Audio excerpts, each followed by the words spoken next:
आपके लिए लर्निंग ये है, कॉम्पिटेंट आदमी हायर करने के चक्कर में आप, लेकिन अगर उसका कैरेक्टर ठीक नहीं है, वो जितना बड़ा लीडर उतनी बड़ी बर्बादी लाएगा। एक बार और समझिए, स्किल इंपॉर्टेंट है, मैं मानता हूं इंपॉर्टेंट है, लेकिन अगर आपके लीडर में विल नहीं है ना, तो समझ लीजिए बहुत खतरनाक हो जाएगा।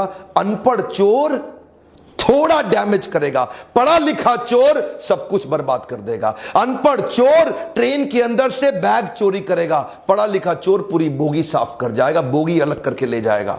और यही था स्टीफन हीलॉक। ये सीईओ का काम क्या होता है भाई? कंपनी डूब रही हो तो कंपनी को खड़ा करना काम होता है कि कंपनी को बिकवा देना काम होता है? इसने तो आके पूरी तैयारी करी, कंपनी को बिकवाएं कैसे। अगर आपकी कंपनी डाउन हो रही है, नीचे जा रही है, सीईओ का काम है कंपनी को वापस तैयार करना। ये बिकवा के माना।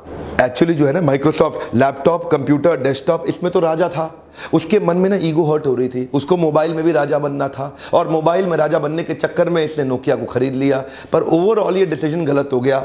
हमारे एक मित्र हैं राजीव मखनी, आप इनको जानते हैं, गैजेट गुरु। ये कहते हैं कि अगर ईलॉप नहीं होता ना, तो इतनी बड़ी ग्लोबल कंपनी ये कुछ $7 बिलियन में थोड़ी बिक जाती, कम से कम 7 गुना महंगी बिकती। $50 बिलियन की कंपनी 7 में बिकवा दी। ये था अगर लीडर ऐसा कॉम्पिटेंट था।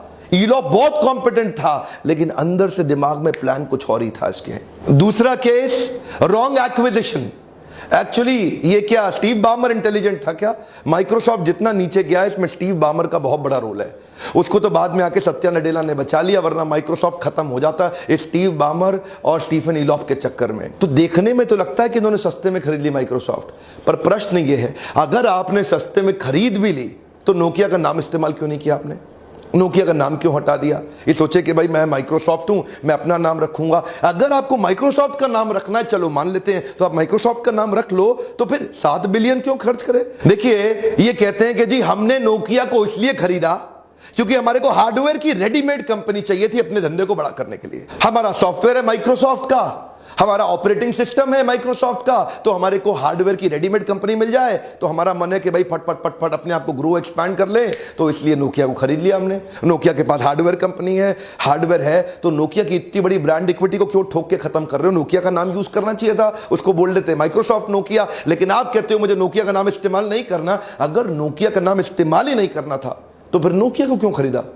फिर तो किसी हार्डवेयर वाली कंपनी को खरीद लेते, चाइनीज कंपनी खरीद लेते, $1 बिलियन में मिल जाती। ये $6 बिलियन फालतू क्यों खर्च किया आपने?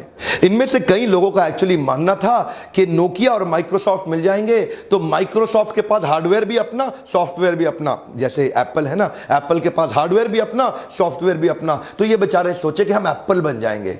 ऐसे थोड़ी एप्पल बन जाते हैं। इनके पास वो ऑपरेटिंग सिस्टम एक तो कंपैटिबल था नहीं, और हार्डवेयर कंपनी केवल खरीदनी थी तो ये बहुत महंगी कंपनी खरीद गए। वो डिसीजन गलत था, क्योंकि ये इंटरनल सांठगांठ थी। स्टीफन ईलॉप को अंदर आना था और उसके मन में था कि वो अगला सीईओ बन जाएगा।